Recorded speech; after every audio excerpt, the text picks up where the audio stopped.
সব সত্যি শুনে আখিকে নিজের বাড়িতে নিয়ে গেল ঝিলিক। সম্পূর্ণ জানতে দেখতে থাকো।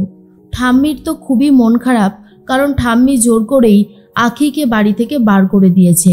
মেয়েটা কোথায় গেল, কি করছে, আদৌ কোনো ভালো মানুষের সাথে পড়েছে কিনা সেসব নিয়েই ভাবছিল ঠাম্মি। আর ঠাম্মির মনের মধ্যে একটাই ভয়, কোনো বাজে লোকের কাছে গিয়ে পড়েনি তো আখি, তাহলে তো ওর জীবনটা আবারও নরক হয়ে উঠবে। এদিকে মনে মনে ঠাম্মি তো এসব কথা ভাবছে, আর অন্যদিকে দেখা যায় যে গৌরবের মা আর জেঠিমা এসে আখির কথা জিজ্ঞেস করে আর বলে, আচ্ছা মা, আপনি কি আখিকে দেখেছেন? ওকে তো বাড়িতে কোথাও খুঁজে পাচ্ছি না। ঠাম্মি তখন বলে, আমি ওকে বাড়ি থেকে বার করে দিয়েছি। আর এটা শোনার পর তো গৌরবের মা পুরোপুরি অবাক হয়ে যায় আর বলে, এই সব আপনি কি বলছেন? আখিকে বাড়ি থেকে বার করে দিয়েছেন কেন?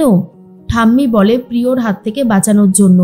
আখিকে ও মেরেই ফেলতো, সেই জন্যই আমি আখির ভালোর জন্য আখিকে এই বাড়ি থেকে বার করে দিয়েছি। আমার মনে হয়েছে এই বাড়ি থেকে বেরিয়ে গেলেই আখি ঠিক থাকবে, আর আমি সেটাই করেছি। শুনেই তো অবাক হয়ে যায় আর বলে, এটা ঠিক করলেন না মা, এরপর যদি আখি কোনো বাজে লোকের কাছে গিয়ে পড়ে, যদি ওকে শেষ করে ফেলে তখন কি হবে? ঠাম্মি এই ভয়টাই পাচ্ছে। আর এর মধ্যেই তো দেখা হয়ে গেছে আখির সাথে ঝিলিকের। ঝিলিক তখন বলে, এই তুমি তো পুরো হুবহু আমার মতন দেখতে, আমি তো মনে হচ্ছে যেন আয়নার সামনে দাঁড়িয়ে আছি। তখনই আখি বলে, আমিও তো সেটাই দেখছি, তুমি আর আমি পুরো এক।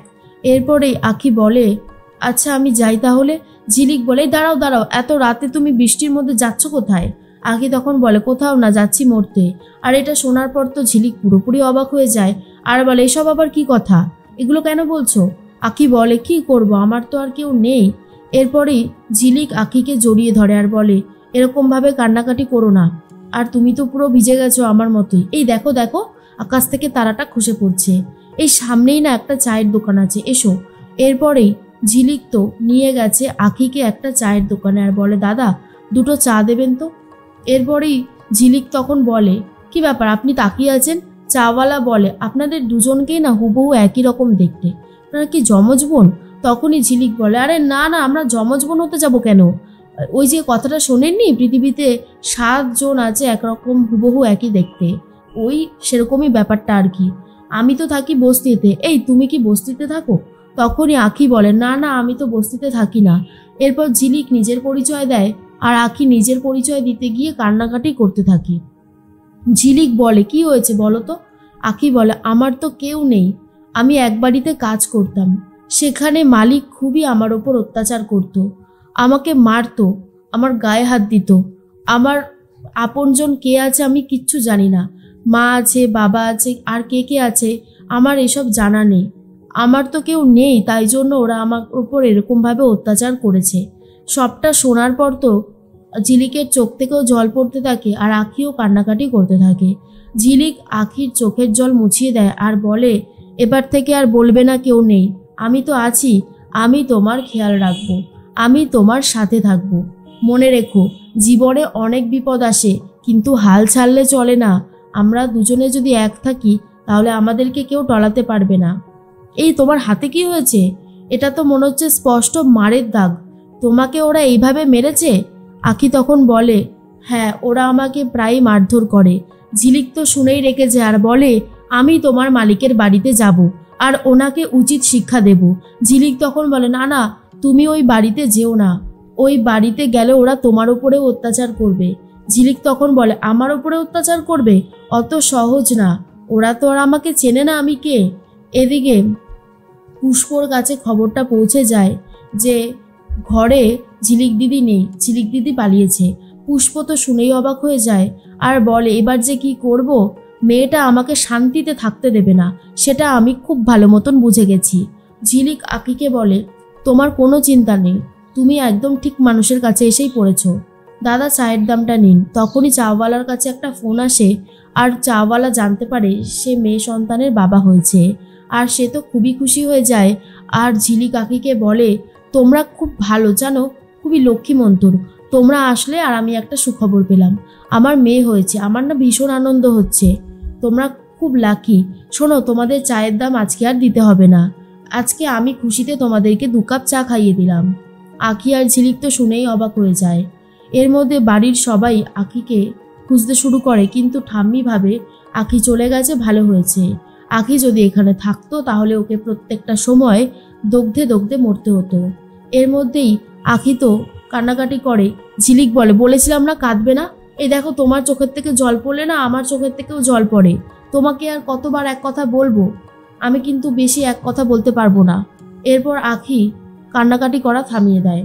ঝিলিক তো নিজের বাড়িতে আখিকে নিয়ে এসেছে আর বলে, দাঁড়াও, আমি তোমার জন্য একটা পোশাকের ব্যবস্থা করছি, তোমার খুব ঠান্ডা লাগছে তাই না? আখি বলে, হ্যাঁ আসলে বৃষ্টিতে ভিজেছি তো তার জন্যই। ঝিলিক বলে, দাঁড়াও দাঁড়াও, আমি তোমাকে একটা পোশাক দিচ্ছি, তুমি সেটাই পরবে। এর মধ্যে আখি মনে করতে থাকে পুরনো কথাগুলো, কিভাবে প্রিয় আর তার বাড়ির লোকজন আখির ওপর অত্যাচার করেছে।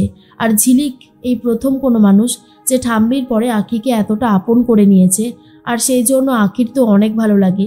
ঝিলিক মনে মনে ভাবে, আচ্ছা এই মেয়েটাকে দেখার পর থেকে আমার মনের মধ্যে এরকম অনুভূতি হচ্ছে কেন, যে আমি ওকে অনেক দিন থেকে চিনি, ওর সাথে আমার রক্তের সম্পর্ক আছে। এমনটা তো হওয়ার কথাই নয়, কারণ ওকে তো আমি প্রথমবার দেখলাম, তাহলে এরকম হচ্ছে কেন? এর মধ্যেই ঝিলিকের খোঁজখবর করতে থাকে দেবা, আর বলে ঝিলিকটা যে কোথায় গেল কে জানে।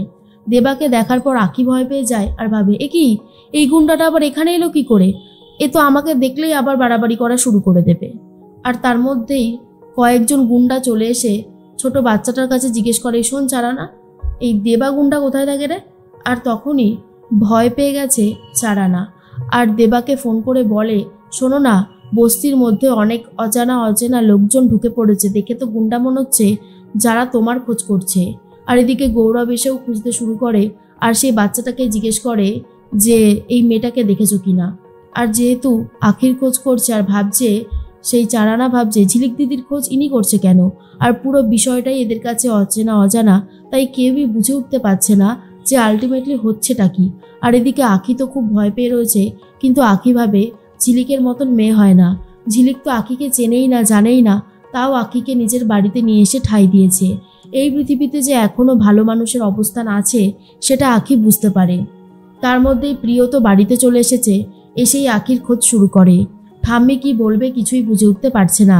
আর তখনই প্রিয় বলে, আমি তো একটা কথা জিজ্ঞেস করেছি, কোথায় কোথায় রয়েছে আখি? তাকে তো কোথাও খুঁজে পাওয়া যাচ্ছে না, কোথায় রয়েছে আমি কিন্তু বারবার জিজ্ঞেস করছি। বাড়ির সবাই তো অনেক ভয় পেয়ে যায়, আর কিছুই বলে উঠতে পারছে না।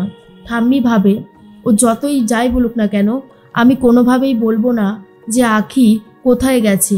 আখি নিজের মতো ভালো থাকুক, সুস্থ স্বাভাবিক জীবনযাপন করুক, আমি ভগবানের কাছে সেটাই প্রার্থনা করব, আর যেন ওর চোখের থেকে জল না ঝরে।